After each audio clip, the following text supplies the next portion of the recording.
Okay, off we go. Good morning. Friday, January 31st.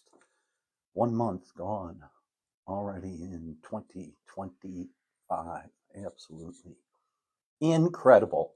Absolutely amazing. So we are here every morning at 11 a.m. Central Time talking about the Course in Miracles, using it as a framework to explore our spirituality, our mind works, how we perceive the world, and how we can change that perception.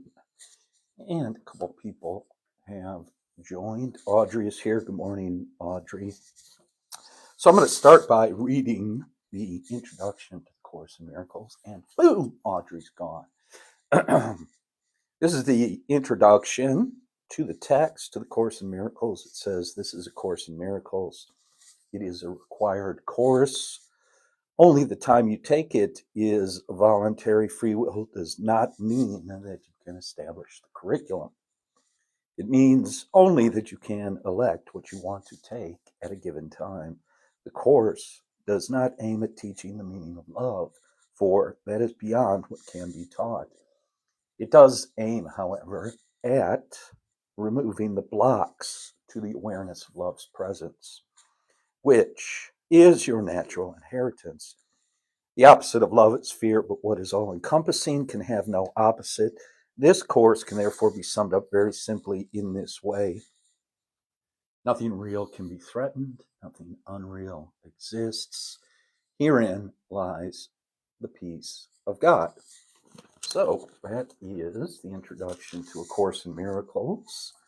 You can also, if you don't have the book, you can follow along online at ACIM.org. That is the website for the Foundation for Inner Peace. They are the publishers of A Course in Miracles. And we are on lesson 31 today. One lesson per day from the workbook. Then I also go to the text and read a corresponding passage from the text. So we'll do both of those things, and then we'll just see what comes up. We'll just see what comes through. Okay? Lesson 31 says, I am not the victim of the world I see. That's a good one. I am not the victim of the world I see. Today's idea is the introduction to your declaration of release.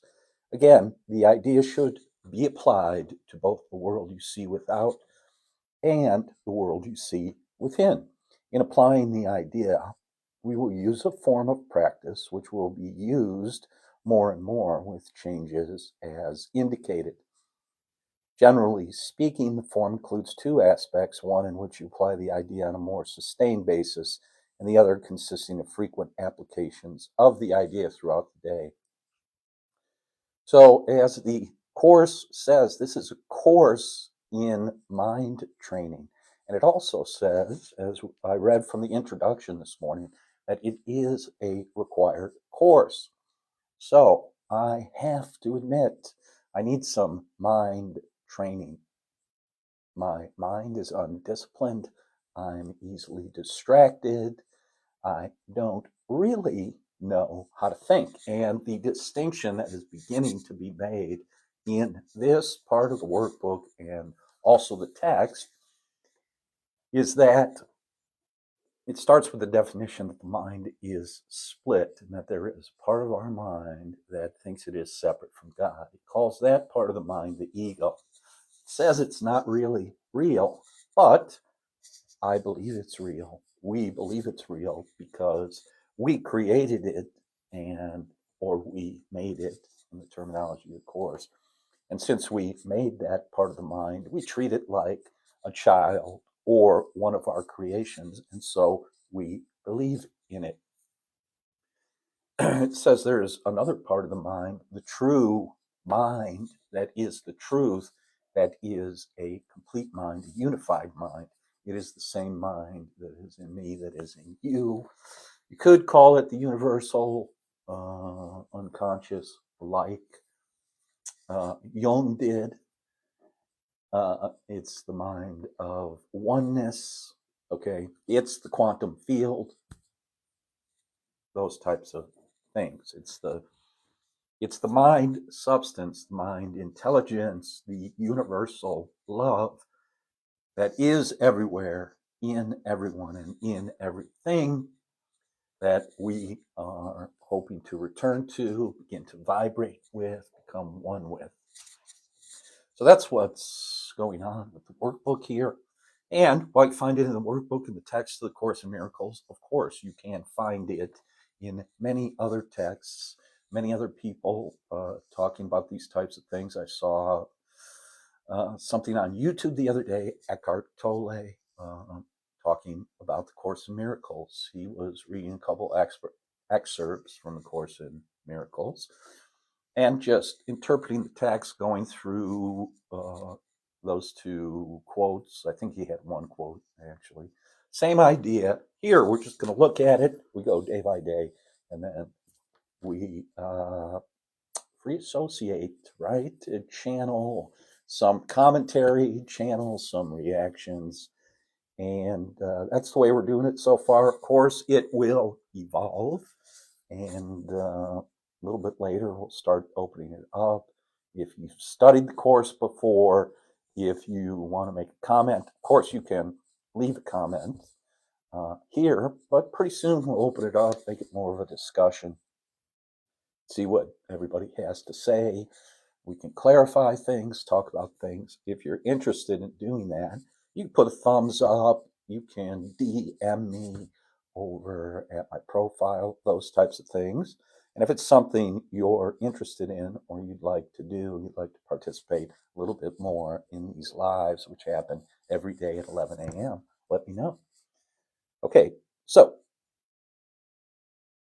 right now it's talking about how we're going to use this idea, I'm not a victim of the world I see. One way of practicing it is picking an interval every 20 minutes, every half hour, every hour, and set the intention and commit to remembering the thought for the day. So you can say to yourself in the morning, every half hour, I'm going to remind myself that I am not the victim of the world that I see. That's one way to do this.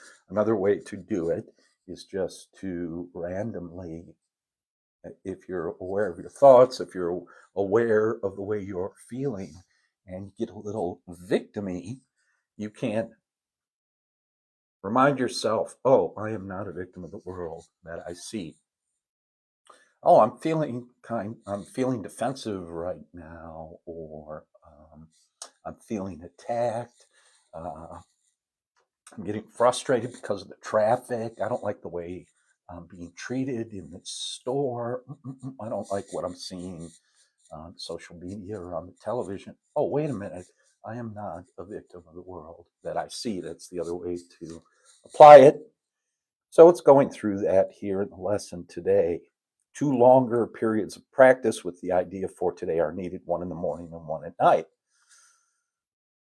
3 to 5 minutes for each of these are recommended. So it's also saying in the morning, take 5 minutes and work with this idea. And then before you go to bed, take 5 minutes again and work with this idea. I am not a victim of the world that I see.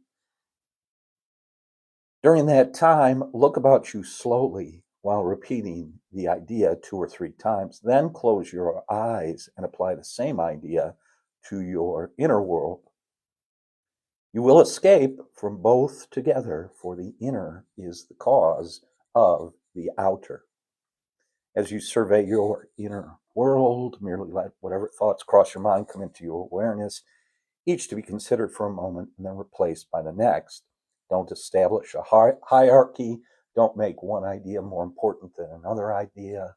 Don't make the money idea more important than the relationship idea, or the idea that you need that you'd like a new pair of shoes, or I still haven't purchased my winter jacket.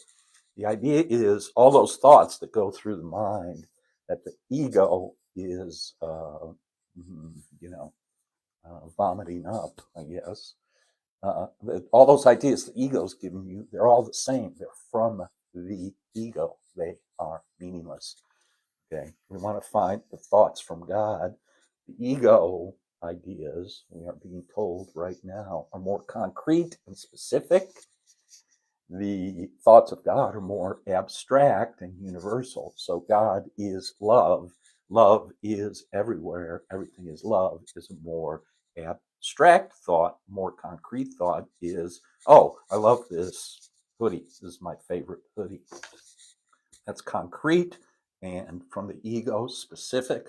The idea that love is everywhere. I am love. You are love is an abstract thought and can be applied universally. Okay, and it says the idea for today is also particularly useful, a particularly useful one to use as a response to any form of temptation that may arise.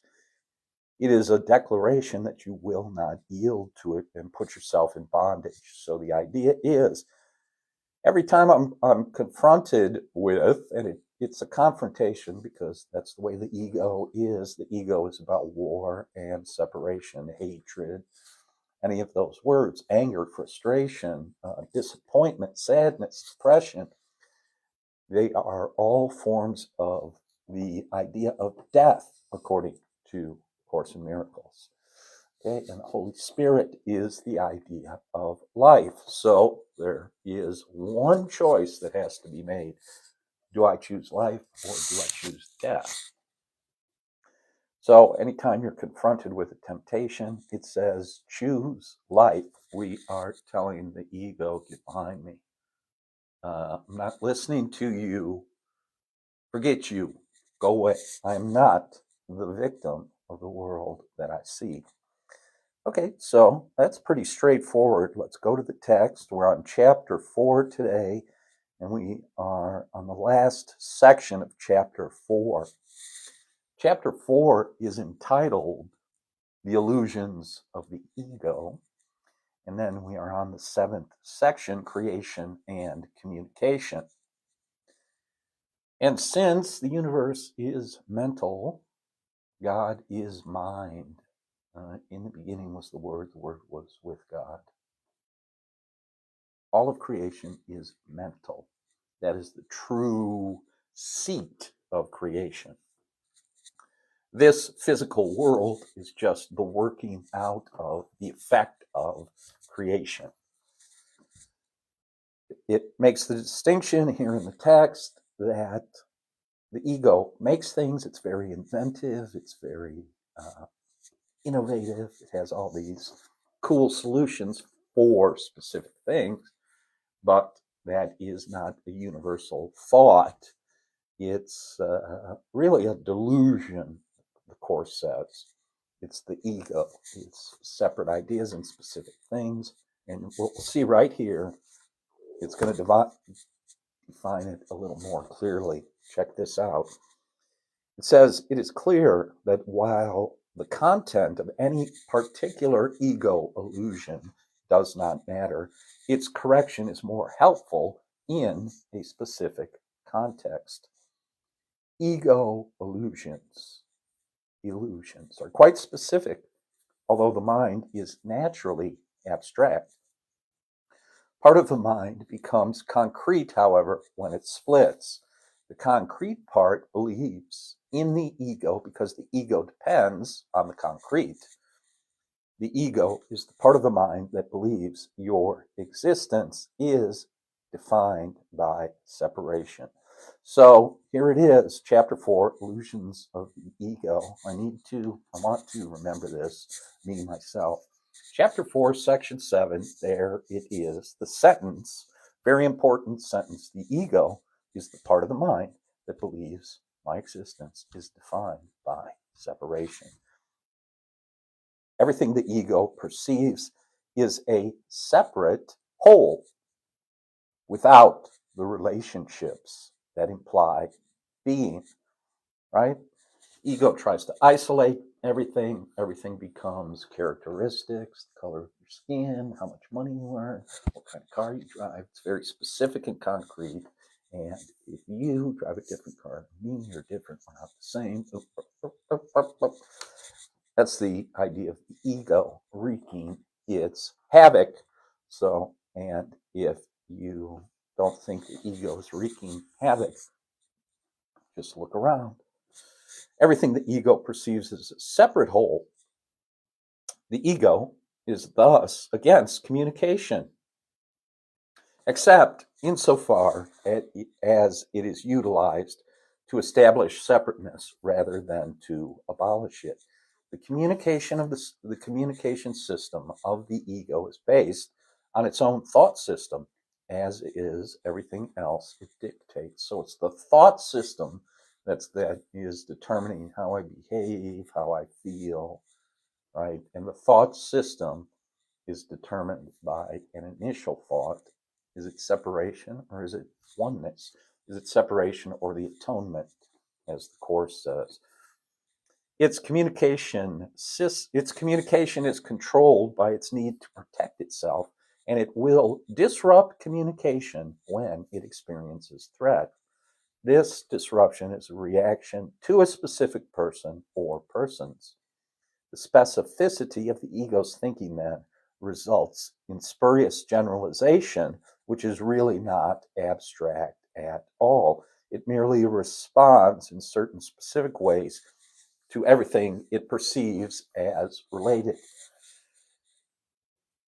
Those last two sentences are big time, right?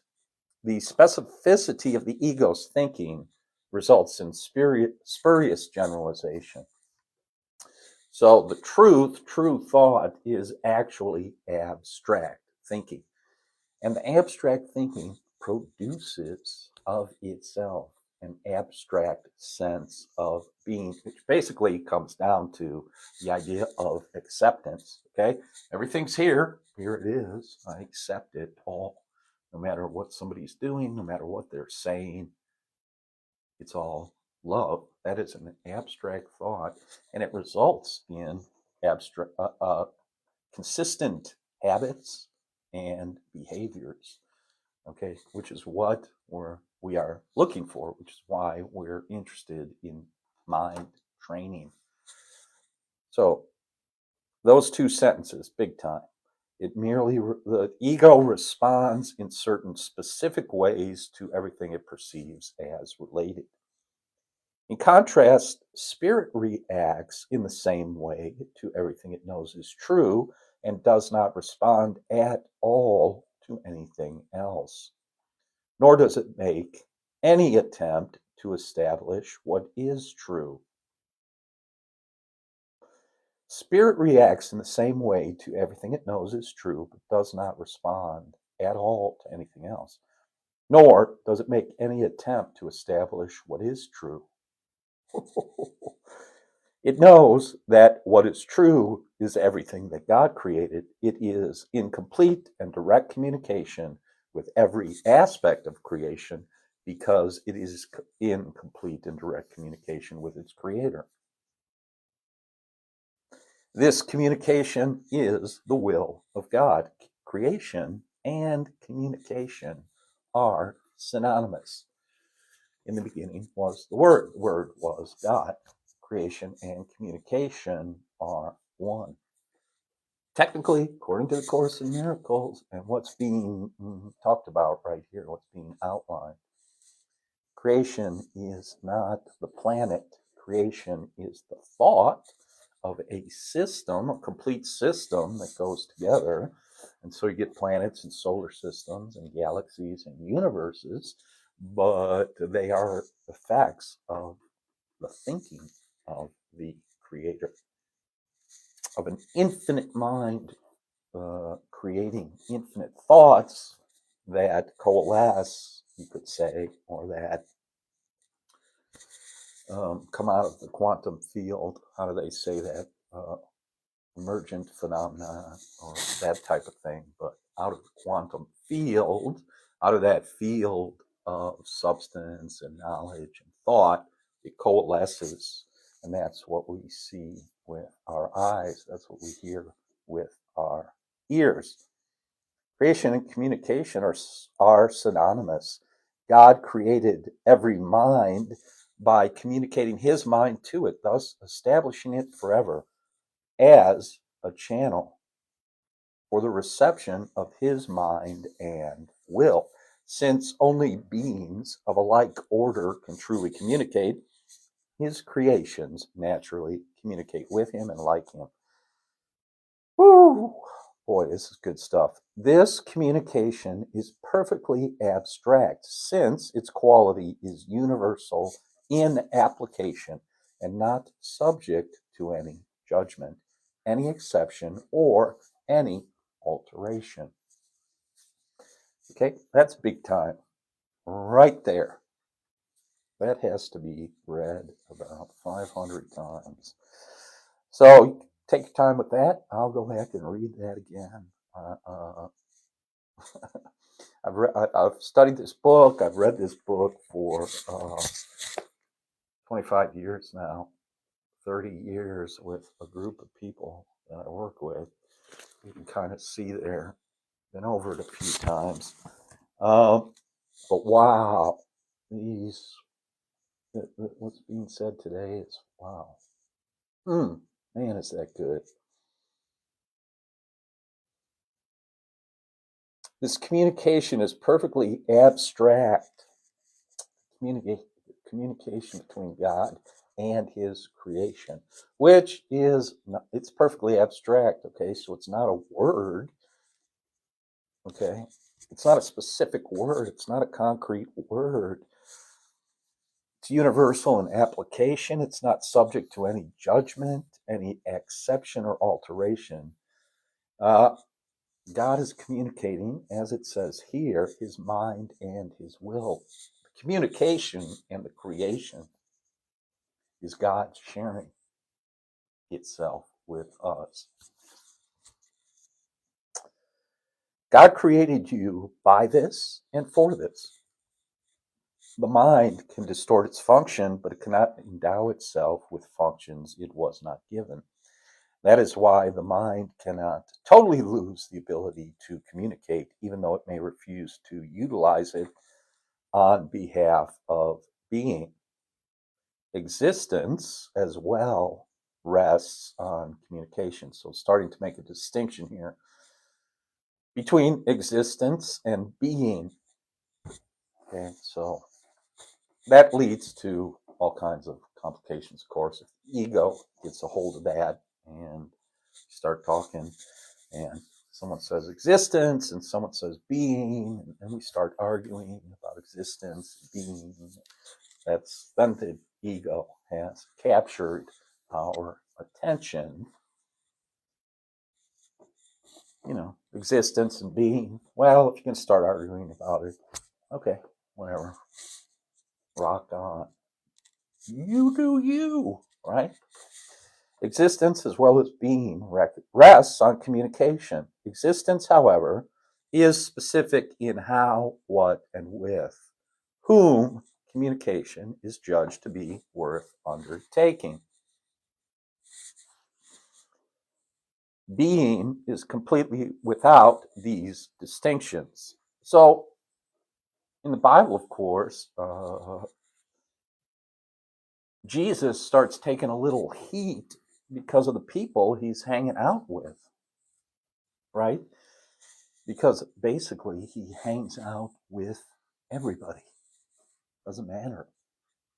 And of course, if we think of the Bible as being a metaphor and symbolic in nature, the I am presence, the I am thought allows all thoughts. What we touched on earlier. It's complete and total acceptance.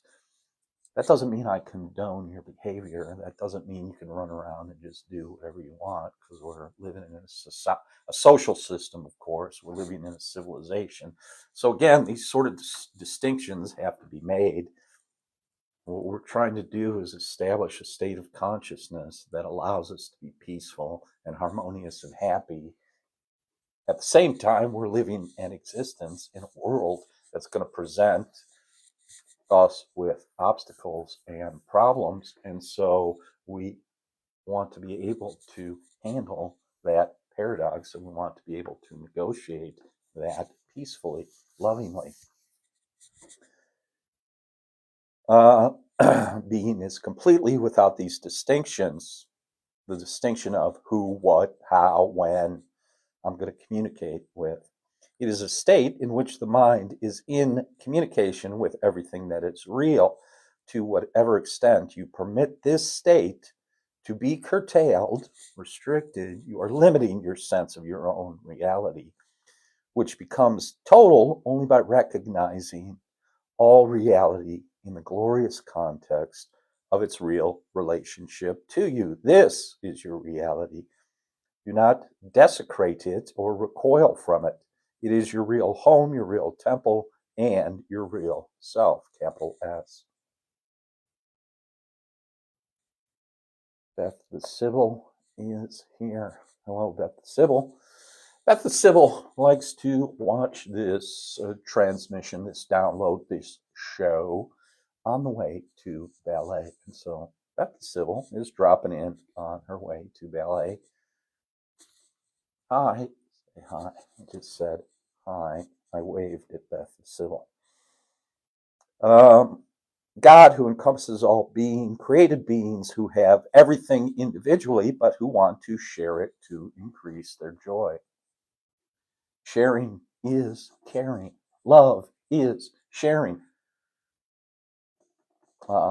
Giving and receiving are one. Okay, if I give, it goes over this in the course later.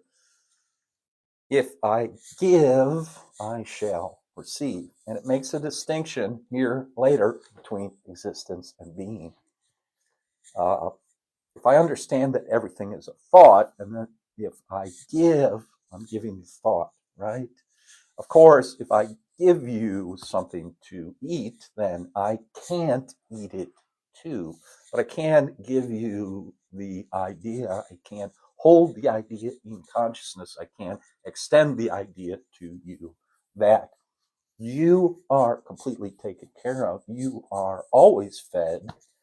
Okay, that's where the idea of the abstraction comes in the mind of the Holy Spirit. When it gets concrete, when it gets into, ego thoughts and existence, then it's like, why did you give that guy $10? He's just going to go spend it on drugs. He's just going to go spend it on booze. No, if I pull back and make it more abstract, he may go spend it on drugs, of course, or instead of buying food. But what I'm doing is I'm extending love. That's what I'm doing. That's where I want to keep my consciousness. I'm extending love. And then what that extension of what the outcome of that is, the final outcome is love. The Holy Spirit makes sure that if I extend love and it's not accepted right in front of me, that it will be taken and brought and extended and multiplied where it belongs, where it needs to go. Okay? God, who encompasses all being, created beings who have everything individually, but who want to share it to increase their joy. Nothing real can be increased except by sharing. That is why God created you. Divine abstraction takes joy in sharing. And what we're sharing is our being. That is what creation means. How, what, and to whom are irrelevant, because real creation gives everything, since it can create only like itself. Remember that in the kingdom there is no difference between having and being, as there is in existence. In the state of being, the mind gives everything, always, no exceptions. God has kept your kingdom for you, but he cannot share his joy with you until you know it with your whole mind. revelation is not enough because it is only communication from God. God does not need revelation returned to him, which would clearly be impossible, but he does want it brought to others. This cannot be done with the actual revelation. Its content cannot be expressed because it is intensely personal to the mind that receives it. It can, however, be returned by that mind to other minds through the attitudes the knowledge from the revelation brings. If I receive a revelation from God and it makes me happy and joyful, my job then, my duty, then my cosmic duty, my universal duty is to extend the joy, extend the happiness, share the love. God is praised whenever any mind learns to be wholly helpful. This is impossible without being wholly harmless because the two beliefs must coexist. The truly helpful are invulnerable because they are not protecting their egos, and so nothing can hurt them. Only the ego can be hurt. Ego is not real. Now what? The truly helpful are invulnerable because they are not protecting their egos. And so nothing can hurt them. Their helpfulness is their praise of God, and he will return their praise of him because they are like him, and they can rejoice together. What goes around comes around. As you sow, so shall you reap. Okay? Only don't make it concrete. Don't make it specific. Let the Holy Spirit work it out. I give to you. Talks about this later in the text. If I give to you expecting something in return, I may end up being disappointed. And only the ego can be disappointed. I want to give to you freely because I understand that my giving is infinite, cannot be depleted, cannot be changed or altered. We just read that. God goes out to them and through them, and there is great joy throughout the kingdom. Every mind that is changed adds to this joy with its individual willingness to share in it. The truly helpful are God's miracle workers, whom I direct until we are all united in the joy of the kingdom. I will direct you to wherever you can be truly helpful and to whoever can follow my guidance through you. That's that right there corresponds to the first section of Course in Miracles, which is called Principles of Miracles. And one of the principles of a miracle is I don't know where or when it should be performed. Also, a miracle is a state of mind. It's a state of being. It's an extension of love. So I want to be tuned in internally to understand where I should go, what I should say.